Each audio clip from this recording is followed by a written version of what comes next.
Good morning everybody, welcome back to my channel. Thank you for checking out this video. For today, what I'm going to be doing is showing you how I make my protein pancakes. So this recipe is one of my favorite vegan breakfasts that I make. I have my little assistant here to help me out with making these pancakes. And I was thinking of doing almost like a vegan favorite series where I film a video featuring one of my very favorite vegan meals. So this video is going to be the first of that series where I show you how I make my vegan protein pancakes. The other thing I was going to mention is that I am following the intermittent fasting style of meal planning, or meal timing I should say. So this is going to be my first meal of the day. I'm going to be breaking about a 16-hour fast with these vegan pancakes. If you follow intermittent fasting, these are going to be a really high carb meal, and they're kind of like high in sugar too. I'll talk to you about that. So these pancakes are almost like a vegan treat food for me. I really love them though. They're super yummy, and I'm going to show you how I make them today. So I'm gonna get started with some whole wheat all-purpose flour. So I just have a little bag of it here. And we're gonna use 1 cup of all-purpose whole wheat flour. Now, these obviously are not gluten-free pancakes. I don't have any issues with digesting wheat, so I use wheat flour. This recipe too, I should mention before I go further, this recipe I've adapted from like a lot of different vegan pancake recipes, and it's probably really similar to a few different vegan pancake recipes that I've seen and used before. So again, I use a whole wheat flour. If you're gluten-free or celiac, I'm not honestly sure if this recipe will work with another type of flour, but you can experiment, and I'm sure there's going to be a gluten-free flour out there that should work well with this recipe. So I have my 1 full cup of whole wheat all-purpose flour, and then for the protein content, I'm using my Vega Sport Performance Protein. This is the chocolate flavor. You could use vanilla. Chocolate sounded kind of weird to me when I first tried this. I remember I was making protein pancakes. I thought I had vanilla protein powder at home and I had run out. So I ended up using chocolate protein, and I kind of thought that might be a little weird, but we're gonna test it out. And it worked fine. It doesn't, I don't know, the flavor didn't really change too much. So I'm using chocolate protein. You can use vanilla. I wouldn't use the berry flavor in Vega if you're using Vega, and I probably wouldn't use the mocha one either, but the chocolate one should work fine. So I'm just adding a scoop of that, and I'm gonna add a little sprinkle of ground cinnamon just to give it a little bit of a cinnamony flavor, just a tiny bit. I'm also gonna add a 1/4 teaspoon of sea salt. If I can get it out, this box is like almost empty. And I'm also going to add a full tablespoon of baking powder, which I'm also almost coming to the end of this container, so I hope I have enough. Yeah, I should have enough. Okay, so once I have all my dry ingredients in the bowl, I'm just taking a little whisk, and I'm gonna whisk all of that together. And then once your dry ingredients are really blended together, I'm going to add a cup of cold water. So I'm just adding in a cup of water, and I'm also gonna add a splash of soy milk just to make it a little extra creamy and just to add some more liquid content to it so the batter is slightly more runny.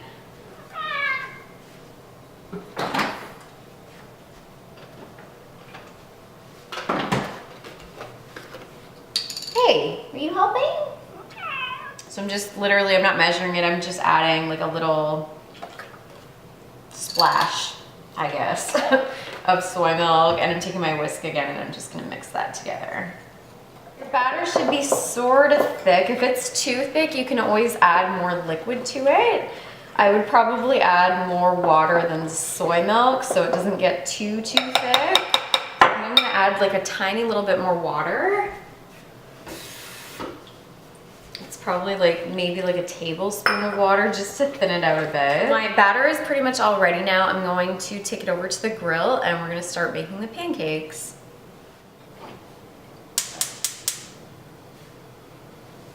So I just lit my center burner here. I have this long grill thing. That's what I'm gonna be making the pancakes on. Once your grill is nice and hot, I usually turn the burner down to like maybe a medium heat. And I'm using this little 1/4 cup measuring cup to scoop the batter out. So I'm just taking it about 3/4 of the way full.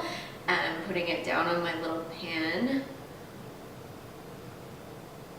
Or it's not a pan, it's a grill. You could do it in a pan actually, but I like this. My oven came with it, and I really like it because I can do more than just like a couple pancakes at once. Unless you have like a really nice big frying pan, you can definitely do that in there as well. My grill doesn't stick at all. I've never had issues with my pancakes sticking to it. I also make burritos and that kind of stuff on it, and I've never had a problem with sticking, but if yours sticks, you might want to spray a little bit of cooking oil onto it first. This batter can be a little bit thick because of the protein powder, so what I usually do is I kind of scoop out the batter, and then I use the back of my little measuring cup thing to just spread it around and make it into a nice round pancake shape. And I'm just gonna leave my pancakes on there to cook until I see some bubbles starting up on the surface. And then that way, you know, the heat's come all the way through the pancake. And you also kind of watch the edges of the pancake just to see that they're getting kind of dry and brown, and then you can go ahead and flip them. So my pancakes are starting to bubble. I'm gonna go ahead and flip them over because I don't want them to burn. And then usually at this point, they're still really light in color on the backs of them. So I'll cook them on this side now for a few minutes. And then once that's done, I'll flip them over again just so they get nice and brown. I just have my second round of pancakes on my griddle, and I just wanted to quickly mention that when you're finished with your first few pancakes, when they're done cooking and you take them off and you go to pour out more batter, you might need to adjust your grill temperature. As your sort of like first round of pancakes cooks, the grill's just gonna keep getting hotter and hotter. So by the time you're pouring out more batter for your second sort of round of pancakes, you might need to adjust your temperature a little bit on your stovetop, just so the undersides of the pancakes don't cook too quickly or that they don't burn. So I'm gonna just check these and see how they are doing.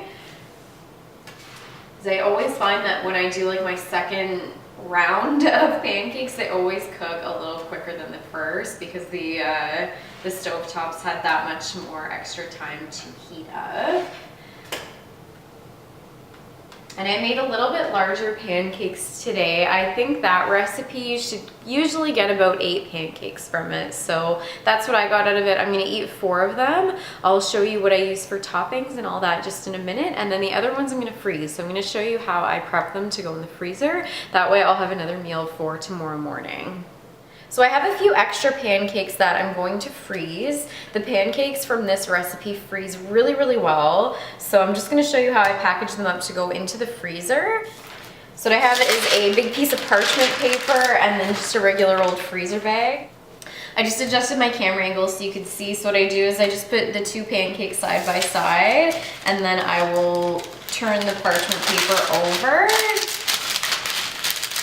And then I'll put the other 2 side by side, which I have way too much parchment paper here.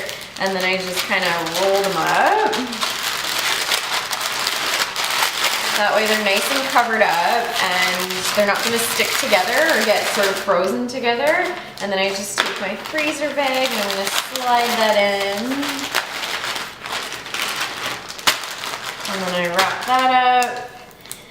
And I'll throw these in the freezer. So this recipe for the pancakes, they freeze really, really well. And then what I'll do is I'll take these out and put them in the toaster, and that's pretty much it. And they come out pretty much the same as if you made them fresh. So these pancakes might be a really great recipe for you to make ahead of time. You can throw a whole bunch of them in the freezer. You can cook them in batches and then freeze them and then just pop even 2 in the toaster. Would make a really quick, easy breakfast. You might not want to top them with like a ton of maple syrup every day if you're gonna be using this as a meal prep idea. But some healthier options for toppings might be something like natural peanut butter, even a little bit of coconut oil tastes really good melted onto there. You can get your healthy fats in that way to help balance the meal a little. Sometimes I'll use frozen fruit and just sort of defrost a little bit, let it get nice and juicy, and you can drizzle that on. Sliced banana, any type of fruit works really well with these, or like I said, something like peanut butter or coconut oil. But I mean, of course, you can experiment with all kinds of different toppings. So I'm gonna throw these in the freezer, and then I will see you at the kitchen table because I'm gonna sit down and enjoy my pancakes, and I'll show you what I top them with for today. So my pancakes are all ready. I'm gonna sit down and eat them now. I'm having 4 of them. So they turned out to be a pretty decent size, and then the other 4 I'm going to put in the freezer so I can have them either tomorrow morning or sometimes my My husband will eat them when he gets home from work. So I'm gonna save the other 4, and I was just gonna show you guys what I top my pancakes with. And don't judge me too harshly. This is a really high carb, kind of high sugar meal. I never said that this was a super healthy recipe, but whatever, they taste good. So I'm putting this So Delicious dairy-free cocoa whip. So this is a coconut-based whip topping. This is so freaking good. So what we usually do is take a nice scoop of that on a knife, and then I'm gonna spread it on each pancake. Hey, Deck's coming to see what's going on. What's up? This is like dessert for breakfast, but today's leg day, so I don't really care right now. You gotta live a little, right? And then the very top one. You could top these with fresh fruit as well. Like sometimes I'll use banana, I'll use frozen blueberries or frozen raspberries, and just kind of put them on the stove top in a little pan with a little bit of water in there for like just a few minutes, just to defrost them and make them nice and juicy. So that's another really great topping idea. And then the best part, obviously, I have this massive 4-liter container of pure maple syrup. This is from a farm, maybe about 20 minutes from my house. So it's pure Ontario maple syrup. Maple syrup is one of my favorite things in the world. Believe it or not, my husband and I have probably already gone through a container like this, but we've had this one for a while. So I'm just gonna put on a little bit. I don't go crazy with it. You should see how much. My husband's name is Phil. I talk about him a lot on this channel. You should see how much he puts on. It's like Elf. Like, you know the part in Elf when he's just like loading maple syrup on his dinner? So there are the pancakes. I'm so excited to eat them. This is literally one of my favorite meals. It's a little sinful, it's a little sugary, but you know what, whatever. Being vegan should be about having some fun with your food as well and enjoying some treats here and there. So I'm gonna get into these pancakes. You guys liked the video. It was a really quick one today, but I just wanted to show you one of my favorite vegan breakfast ideas. I think the next one I'm gonna try to film it tomorrow actually, but I'm gonna show you guys how I make my own homemade vegan almond-based like feta cheese. And I'm gonna make some pizza with that, so I'll show you that one. The vegan pizza that I make is a huge favorite in my family and with all my friends, even my non-vegan family and friends. It's a huge hit whenever I make it for friends and family. People really love it, and they're always super impressed by the like feta style vegan cheese that I put on it. So that's gonna be my next video. Stay tuned for that. Thank you so much for watching this one, and hope you have a great day.